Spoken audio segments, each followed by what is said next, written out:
आडवाणी जी की और बीजेपी के टोटल 12 नेताओं की आज पेशी हुई लखनऊ में। वहाँ निजी मुचलकों पे सभी 12 को बेल मिल गया है। इसको किस तरह देख रहे हैं? देखिए, बहुत स्वाभाविक था क्योंकि बाबरी ढांचा 98 में जब ध्वस्त हुआ था, उस समय लाखों लाख लोग वहाँ इकट्ठा थे और उन लोगों ने अपने आस्था का प्रश्न समझ करके उसको डिमोलिश किया था। हालांकि फिर भी सीबीआई ने इस संदर्भ में छानबीन करने के लिए और कोर्ट का सहारा लिया था और लोअर कोर्ट में 2001 तक यानी लगभग 10 साल तक यह प्रकरण चला और अंततोगत्वा लोअर कोर्ट इस आयाम पर पहुंची कि कोई कॉन्स्पिरेसी नहीं हुआ था।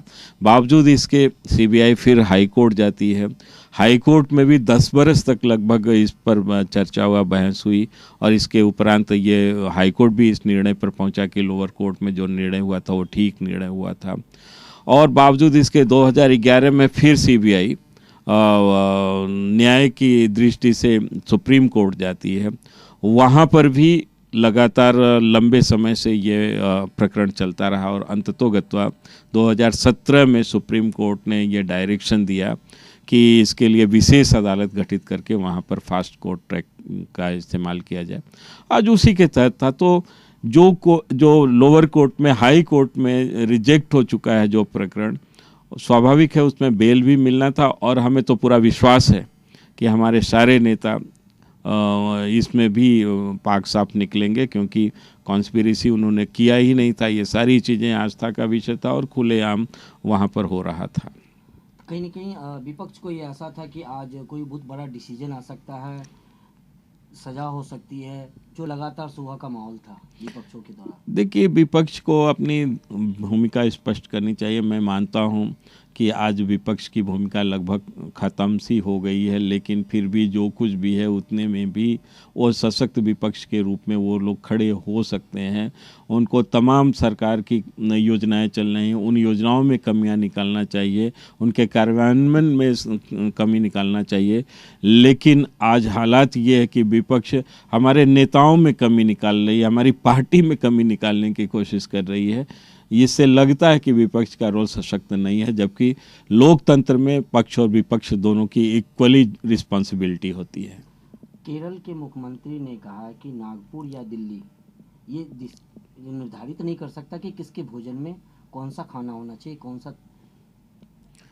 देखिए, भोजन के संदर्भ में हमारे देश में एक सर्वमान्य सारी चीज़ें कोड हैं ही, और अगर उसको तोड़ने की कोशिश की जाती है तो वो अपराध होता है।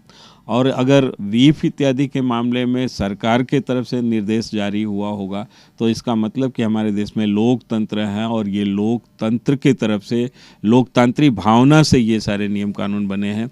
अगर इनका कोई उल्लंघन करता है तो इसका मतलब कि वो न भारत के संविधान में और न ही भारत की लोकतांत्रिक व्यवस्था में भरोसा रखता है। इसलिए इसे कोई व्यक्ति विशेष, कोई पार्टी नहीं, बल्कि इन सब चीज़ों पर राष्ट्र का एक सर्वमत होता है और वह सर्वमत संविधान के मामले में और सरकारी आदेश के मामले में सामने आता है। Sir, last question. सरकार ने कैटल वध को लेकर के, बेचने को लेकर के जो रोक लगाई है, आदेश जारी किया है, उस पर ममता बनर्जी और केरल सरकार ने साफ कहा है कि हम नहीं मानेंगे, इसको किसी हाल में हम लागू नहीं होने देंगे, हम कोर्ट जाएंगे। देखिए, अगर कोर्ट से जनता की भावना और विश्वास उठ जाएगा तो देश में अव्यवस्था आ जाएगी। अगर इस तरह की व्यवस्था सरकार की तरफ आई है, संवैधानिक संरक्षण में ये इस तरह की बातें अगर आती हैं तो उसको कोई भी व्यक्ति हो इस देश का उसको मानना चाहिए। ये अलग की बात है कि अपनी बात करने का और अभिव्यक्ति का पूरा उसको अधिकार है, लेकिन यह बात भी है कि जनहित और जन भावनाओं के साथ सरकार चलती है और सरकार के भी जो निर्णय होते हैं वो जन भावनाओं और लोकतांत्रिक व्यवस्था में महत्वपूर्ण होते हैं।